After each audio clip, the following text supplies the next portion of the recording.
Bonjour à toutes et à tous, c'est Maëlys alias d'Emma et des aiguilles. J'espère que vous allez bien.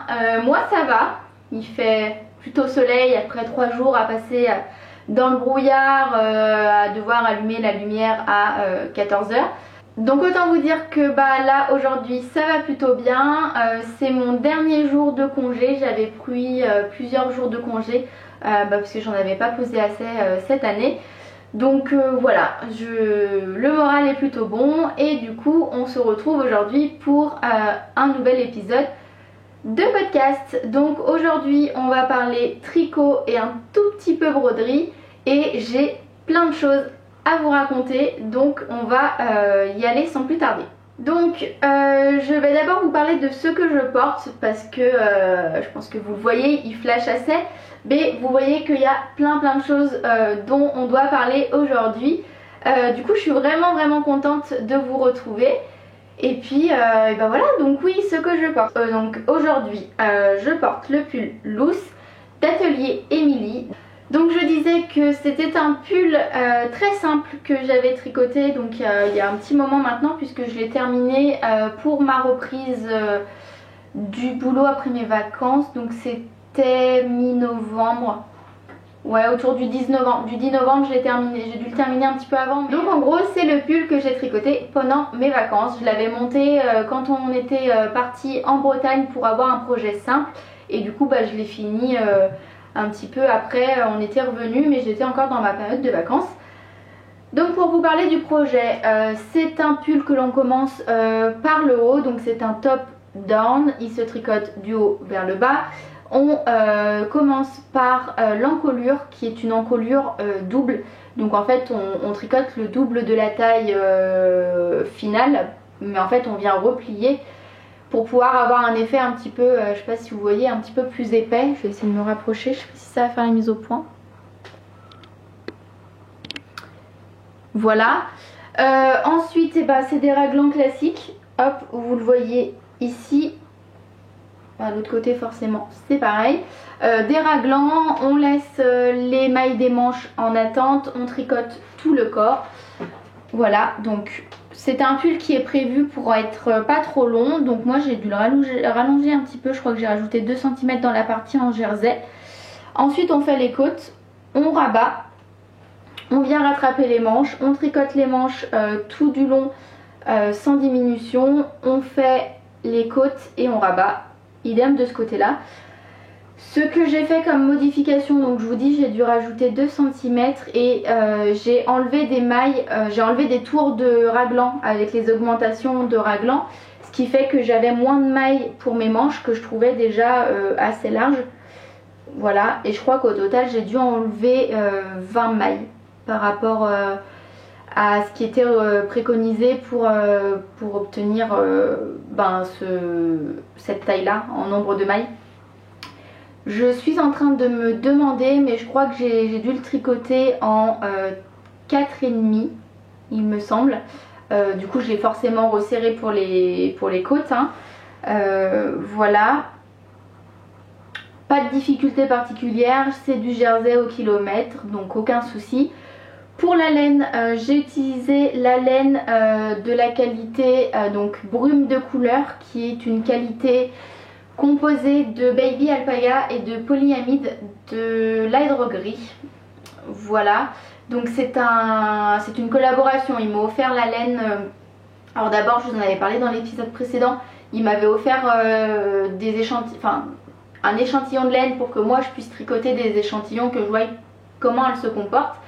Et puis une fois qu'ils avaient la qualité en stock dans leur magasin, ils m'ont proposé de m'envoyer la quantité que je souhaitais pour le projet que je souhaitais. Donc j'ai choisi ce magnifique rouge qui est le coloris rouge au soir, que là moi dans le petit retour que j'ai quand je vais de l'autre côté de mon appareil photo, qui est plutôt rose, enfin il tire sur le fuchsia alors que non, il est rouge, vraiment un rouge quoi. Je suis désolée pour les bip, les notifications de téléphone, j'ai pas pensé à couper le son. Qu'est-ce que je voulais vous dire? Oui, non, bah voilà, ce coloris qui est juste super. Je vous avais raconté que quand j'étais petite, je portais beaucoup de rouge et puis après, tellement que ça m'en a dégoûté. Et en fait, je me rends compte que j'aime vraiment cette couleur et qu'elle va plutôt avec pas mal de mes pantalons. Donc du noir, du bleu, que ce soit bleu plus ou moins foncé. Donc c'est plutôt pas mal pour pouvoir la sortir. Donc j'en suis vraiment contente. Donc voilà pour ce pull, on va passer au projet terminé suivant. Le projet terminé suivant, ce sont les chaussettes Elliott modifiées. Je vais vous en parler juste après. Mais qui étaient en cours au précédent épisode de podcast. Donc ce sont des chaussettes plutôt simples. En tout cas, je les ai voulues simples. Je vais vous parler des modifications, ça sera plus parlant pour vous. Du coup, le modèle des chaussettes Elliott, je vous en avais parlé, c'est un modèle de Nadia Crétin-Lechen que j'avais testé pour elle et qui est notamment composé d'une dentelle qui est très simple mais qui est présente sur toute la chaussette. La construction de la chaussette en elle-même fit très bien avec mon pied. Donc ce que je vous disais, c'était que j'avais l'impression que c'était l'anatomie parfaite de la chaussette et que vraiment ça englobait mon pied, enfin la taille était nickel. Donc ce que j'ai fait, c'est que j'ai enlevé le motif de dentelle et que j'ai fait du jersey tout le long. Donc ça donne ça. Voilà. Ça donne ceci. Et donc rien de particulier, hein. J'ai simplement monté la même taille que pour mes chaussettes, mes premières chaussettes Elliott. Et j'ai simplement retiré la dentelle, donc j'ai pas fait d'autres modifications. Si, les côtes, vous commencez à me connaître, les côtes, au lieu de faire des côtes 1-1 normales, j'ai fait des côtes 1-1 torse. Voilà. Rien de particulier à signaler, elles sont top. Je les ai portées déjà une fois. Et puis après je me suis rappelé que je vous avais pas présenté dans le podcast, donc je me suis dit on va arrêter parce que je voudrais pas qu'elles soient toutes boulochées ou qu'il arrive un accident. Au final en fait j'ai jamais de souci avec la laine. La laine c'est la laine Le Bruit des Aiguilles, donc Anna qui est derrière cette marque et qui fait donc principalement des teintures autorayantes. Et du coup ça c'est son coloris Anxiety is a Liar.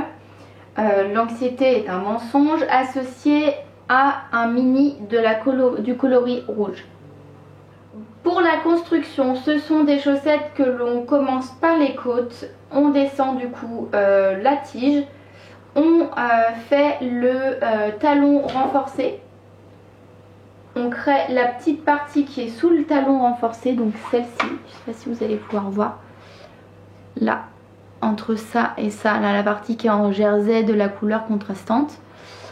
Ensuite on fait les augmentations, enfin on crée le gousset plutôt, en l'occurrence ce sont des diminutions. Et après on tricote le long du pied, la longueur qu'il nous faut, et on fait la pointe. Voilà, donc aucune difficulté pour ces chaussettes, elles sont très simples.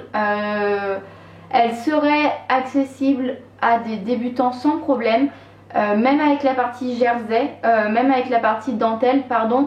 La dentelle est très simple. Mais si ça vous fait peur pour une première paire, n'hésitez pas à l'enlever comme moi et du coup vous avez une recette totalement basique. Voilà pour ces chaussettes là.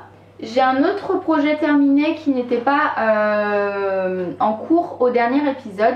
Je vais vous le montrer mais ça risque d'être un petit peu chaotique. Vous allez comprendre pourquoi. Alors j'espère qu'on va pouvoir le voir en entier. L'autre projet terminé, enfin presque terminé, c'est celui-ci. Donc vous voyez, j'espère que vous voyez, c'est un projet qui est en train de bloquer. Voilà, donc en fait ouais, il a pas séché encore, pas totalement, donc je veux pas l'enlever du tapis de blocage.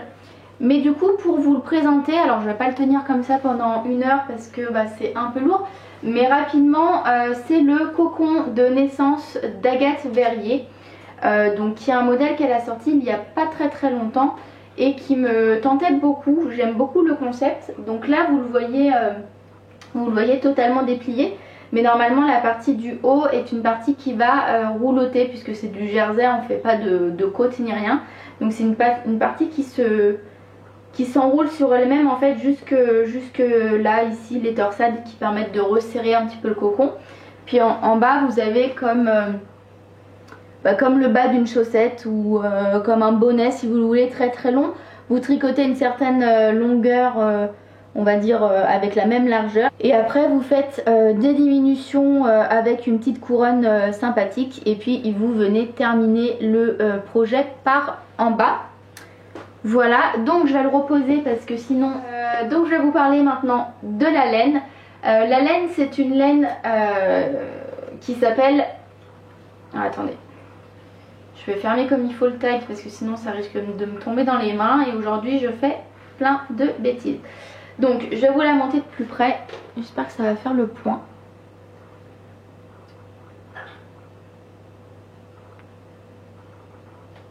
Voilà, donc la laine c'est de la Woolly Merino. La qualité c'est la Woolly Merino de la marque Woolly Laine, qui est une marque que je ne connaissais pas, qui a priori est très récente et qui est basée à Roubaix en France. Donc c'est la marque directement qui m'a contactée pour me proposer de faire une petite collaboration avec eux, et puis de pouvoir tester leur qualité. Donc j'ai reçu cette qualité là, qui est du coup la Woolly Merino, qui est composée de 83 mètres pour 50 grammes et qui est une laine 100% Merino Superwash. Voilà. Donc j'en ai reçu, en fait on a discuté avec le gérant et voilà, il m'a demandé de lui faire une sélection de projets avec quelques-unes de ses qualités, et puis après ils ont fait le choix, enfin il a fait le choix de son côté, je pense, avec son équipe. Du coup c'est le cocon de naissance qui a été retenu, donc j'étais très contente parce que c'est un projet que je voulais faire. Et du coup ça m'a permis de le tricoter. Donc au niveau du tricot, je vous ai expliqué la construction qui se fait du haut vers le bas. Et c'est un projet qu'on tricote avec 2 fils. Donc j'ai associé 2 fils comme celui-ci, que j'ai tricoté en 6 mm. Donc c'est quelque chose qui va très vite. En 6 mm, franchement j'ai mis à peine, j'ai dû mettre 2 jours et demi, 3 jours à le faire grand maximum. Il n'y a pas énormément de mailles, on tricote en rond. Donc ça va plutôt vite. Voilà, que dire de plus? Non, c'était un projet agréable à tricoter. En fait ça m'a fait du bien d'avoir un projet qui allait vraiment vite à faire et qui soit vraiment gratifiant. C'est quelque chose que je pense soit offrir à une de mes collègues qui attend un petit bébé, soit je vais peut-être le garder. En fait je sais pas, je vais essayer de sonder avec ma collègue, savoir si ça pourrait lui faire plaisir. Si ça lui fait plaisir, je lui offre. Sinon en fait je voulais commencer à me constituer sur 2021-2022, voilà, des petits projets layettes que je garderai soit pour moi, pour quand j'aurai des enfants, un jour peut-être, mais sinon c'était plutôt pour prendre un petit peu d'avance pour les bébés qui vont naître, parce qu'il y en a plein tout autour de nous qui commencent arriver, donc on est super content, mais moi je tiens pas la cadence, donc je sais pas, j'aimerais vraiment me constituer une petite réserve, une sorte de petite malle de projets déjà tricotés avec des couleurs neutres, et que je pourrais offrir voilà, au moment opportun. On va dire ça comme ça. Donc pour la laine, pour le moment j'ai pas énormément de retours hormis le tricot. Ce que je peux vous en dire, c'est que c'est un fil qui est rond et qui est plutôt élastique. Alors comme ça va pas vous paraître à mon avis très évident, mais ouais, ce que je peux vous dire, c'est que le fil est vraiment élastique. Ça m'a fait un petit peu penser à la Baby Merino de chez Drops, qui s'étend beaucoup, et du coup j'avais peur au blocage qu'elle s'étende, et en fait non, pas du tout. J'ai un échantillon qui est plutôt serré, c'est ce qui est recommandé dans le patron, Et en plus il est tricoté en double, donc il y a peut-être ça qui joue pour le fait qu'il ne s'étende pas. Mais en tout cas quand je l'ai mis dans l'eau, quand je l'ai bloqué, le projet avait les dimensions finales déjà souhaitées. Donc là-dessus j'en suis plutôt contente. Là où j'ai un petit peu eu du mal, mais je pense que ça vient vraiment du tricot en lui-même et pas forcément du fil, c'est que 2 fils en aiguille 6, vu que l'échantillon était serré, ça m'a très vite fait mal aux mains.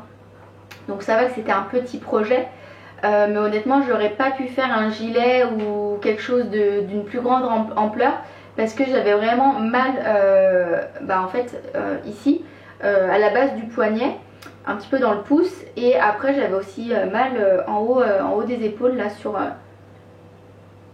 comment ça s'appelle ici, et voilà, j'avais mal ici. Bref, je retrouve pas le nom, je suis certaine, les trapèzes, voilà, ça s'appelle les trapèzes, donc j'avais mal aux trapèzes.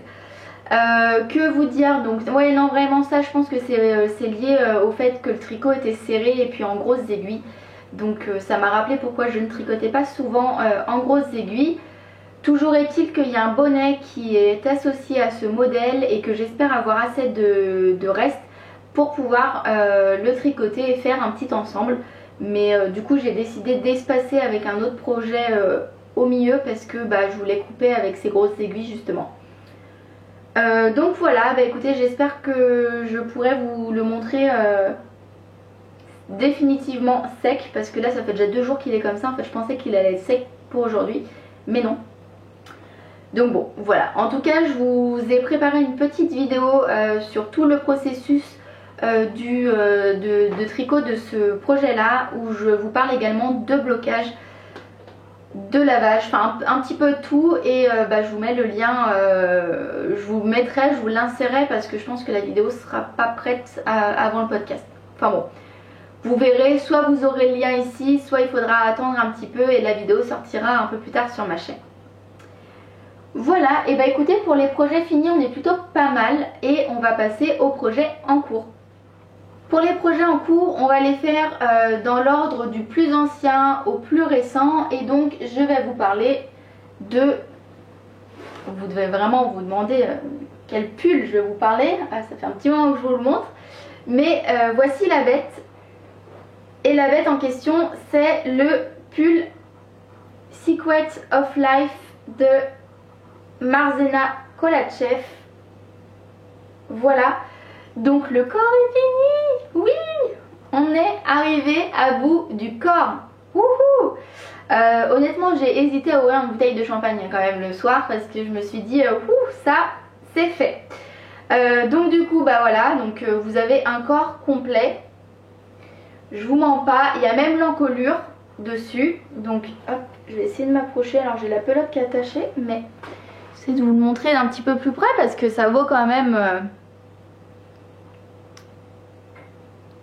son petit pesant de cacahuètes. Donc l'encolure, hop, ici en côte de 2.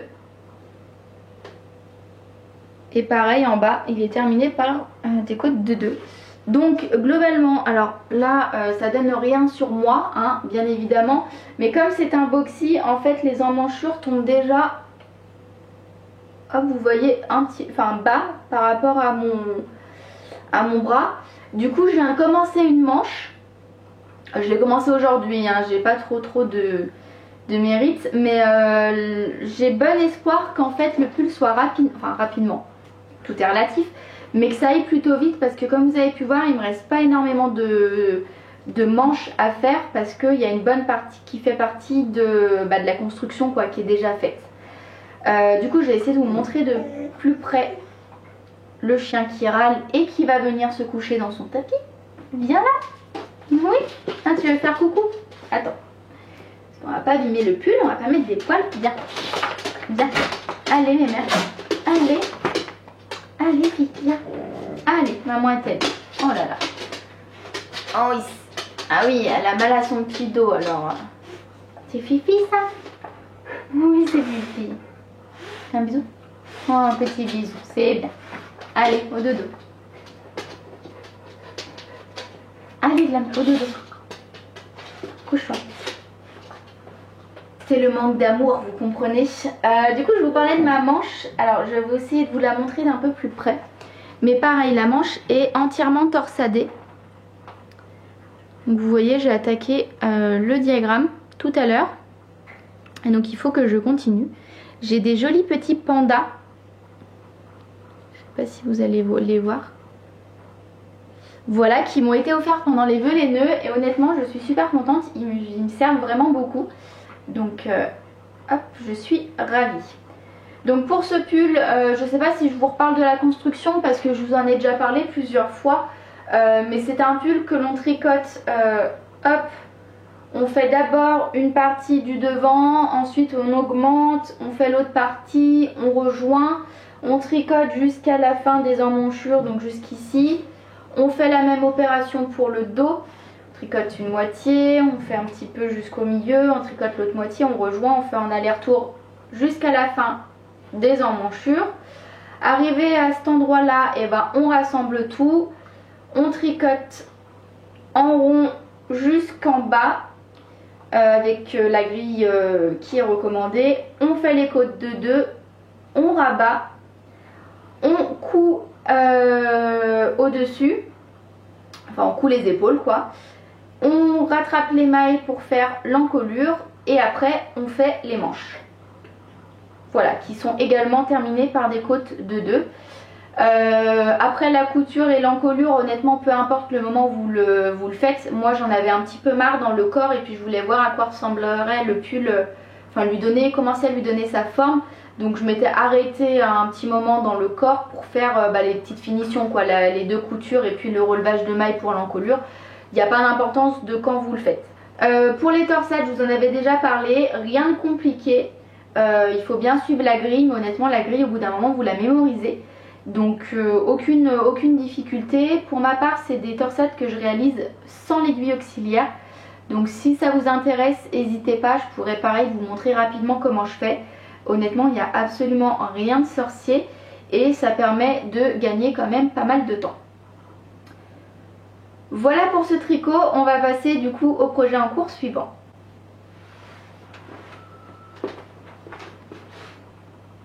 Voilà.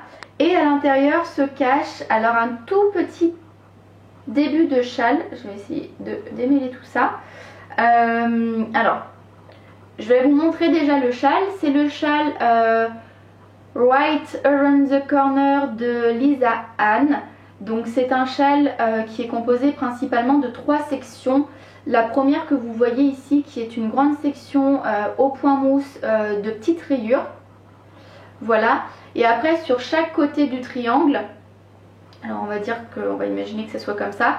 Sur chaque côté du triangle, donc sur toute cette longueur et sur toute cette longueur ici, vous allez avoir les couleurs, enfin une bande de point mousse mais que d'une seule couleur. Donc vous en aurez une du coloris ici. Ah mais j'ai peut-être les étiquettes, attendez. Oui, j'ai les étiquettes. Vous en aurez une du coloris Muse, qui est un coloris qui est très joli, qui est sur une base non teinte mais qui est avec pas mal de petits speckles. Donc vous pouvez voir, il y en a des oranges, des roses, des marrons, des jaunes. C'est très mignon. Et donc c'est le coloris Muse, voilà, de chez Woolbags. Du coup ça me permet de... Enfin en fait tout simplement quand j'ai passé commande pour le sac, j'ai rajouté un écheveau parce que je voulais tester leur laine. Qui du coup en fait les filles de Woolbags ont racheté le carnet de teinture de Lilou Yarns et du coup elles font de la teinture aussi maintenant en plus de la vente de leurs accessoires, enfin sacs etc. d'accessoires de tricot. Du coup bah voilà, je voulais tester, puis j'avais envie de liquider un de mes écheveaux solitaires de mon stash qui était le coloris caramel au beurre salé de chez Léna Mouret. Voilà, hop, je vous montre pour que vous ayez les informations. Et du coup bah voilà, pour l'associer j'avais envie d'un coloris un peu plus neutre.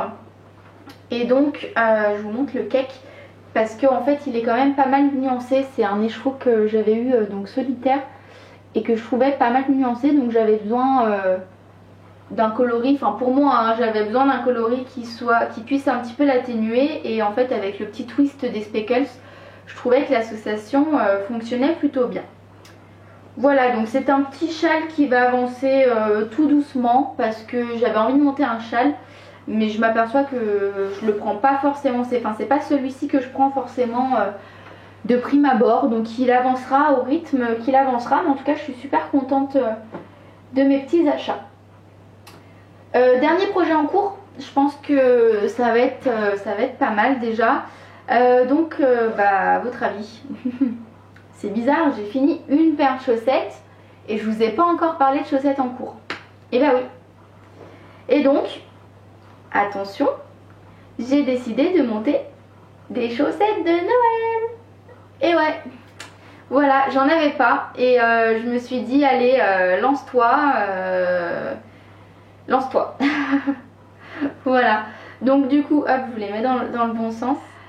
Toujours est-il que ces chaussettes là sont les chaussettes que j'ai tricotées à partir du patron qui s'appelle Noël d'antan, qui est un patron de Élise d'Amour et qui est juste top.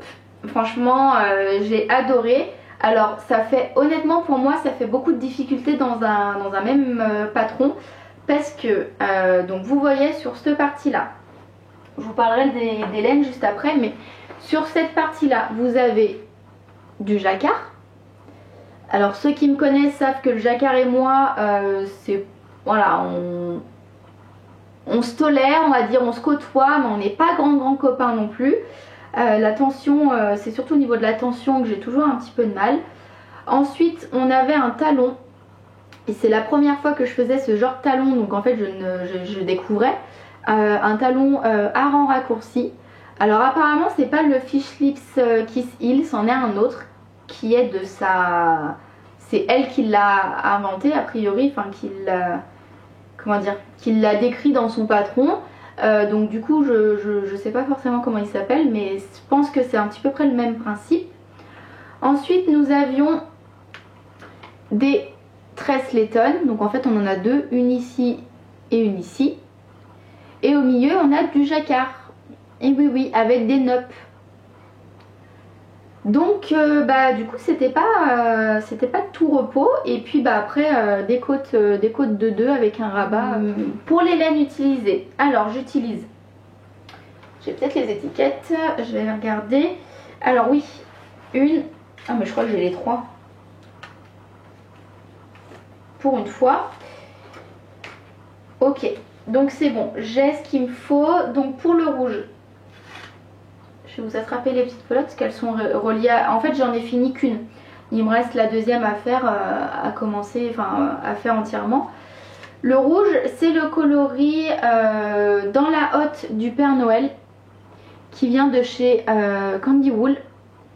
Donc c'est un mini que j'avais eu lors d'un calendrier de l'Avent, et qui est une base à chaussettes composée de 75% mérino, 20% nylon et 5% stélina.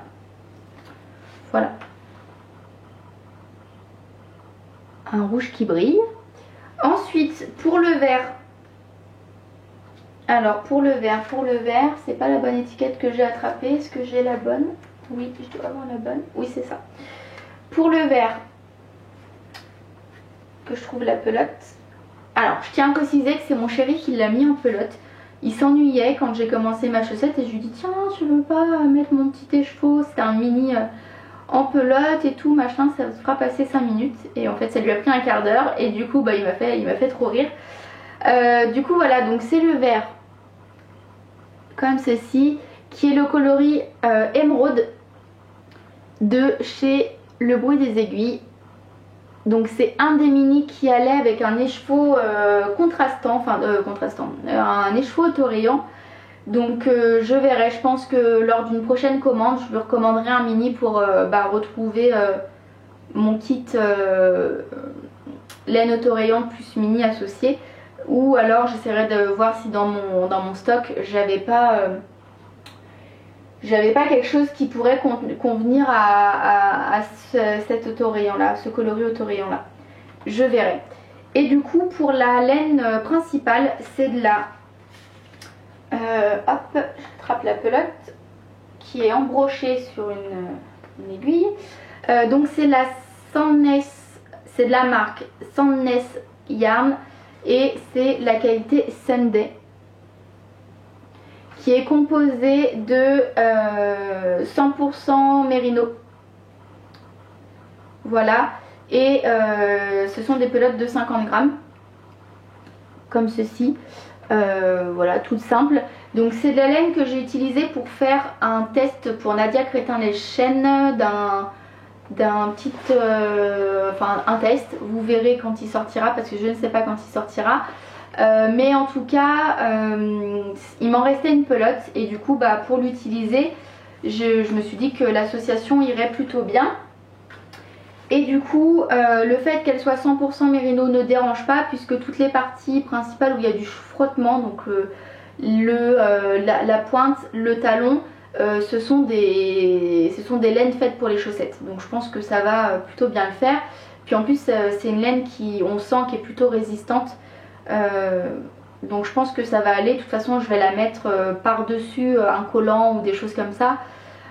Et dans des chaussons je pense, ou alors juste le soir de Noël pour marcher dans la maison chez mes parents. Hop, voici. Donc il faut que je rentre encore les fils. Ah oui mais j'ai pas rentré les fils de la tresse Letton d'ici. Il y a juste un petit truc qui me chagrine, c'est que j'ai pas réussi à ne pas faire paraître le début de la tresse Letton. Et du coup bah, vous voyez que ça fait un petit décalage. Et vous voyez également que là j'ai été plus lâche que là, ma tresse Letton du haut est plus serrée. Enfin, elle est pas serrée parce que je passe le pied, hein, mais elle est moins épaisse que celle du bas. Alors que j'ai utilisé les mêmes aiguilles.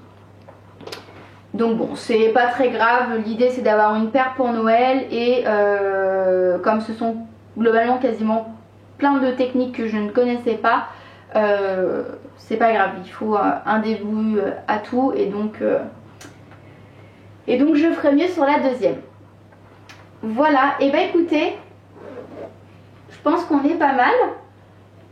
On a fait le tour de tous les projets en cours. Je pense pas que je vais vous parler des projets à venir parce que je vais essayer de terminer tout ça. Et je vais simplement vous faire un petit focus sur ma broderie. Donc pour ma broderie, je vous avais montré la semaine dernière, n'importe quoi, au dernier épisode où j'en étais, et voici mon avancée. Voilà. J'espère que vous le voyez en entier. En tout cas, j'ai plutôt bien avancé puisque là, ça y est, je suis arrivée à l'endroit où j'ai plus qu'à faire le symétrique de tout ça, là, de tout ce qui encadre en fait réellement la tête du lion, et j'aurai terminé. Alors j'ai plus qu'à, ça va me prendre un moment hein, bien évidemment, mais j'ai fait le plus gros, j'ai fait plus de la moitié de la broderie. Donc bah voilà, je suis super contente. Ça avance bien, j'essaye d'en faire un petit peu tous les jours, tous les 2-3 jours maximum. Et puis je suis bien contente, c'est sympa. J'aime beaucoup le rendu. Voilà, bah écoutez, je pense qu'on a fait le tour pour cet épisode de podcast. J'espère qu'il vous aura plu. En tout cas, j'étais ravie de pouvoir vous retrouver aujourd'hui pour papoter avec vous. Si ça vous a plu, n'hésitez pas à laisser un petit pouce vers le haut ou alors à vous abonner à la chaîne si ce n'est pas encore fait. Et puis à laisser un petit commentaire, vous savez que ça me fait toujours plaisir. Voilà, et d'ici là, je sais pas quand est-ce que je pourrais retourner un épisode. Là on est le 7 décembre. Je pense pas qu'il y aura un épisode avant Noël. Je pense qu'on se retrouvera peut-être entre les deux, entre Noël et Nouvel An. À voir, on verra. En tout cas d'ici là, portez-vous bien, prenez bien soin de vous. Prenez le temps dans ce temps de l'Avent, de préparation de fête, voilà, pour apprécier chaque petit moment qui se présente à vous. Des fois c'est pas grand chose, mais voilà, faut aussi avoir conscience que ces petits riens font les grands tout, comme je sais plus qui me disait ça, mon grand-père je crois. En tout cas bref, peu importe pour les citations, je vous embrasse bien fort et je vous dis à très vite. Bye bye.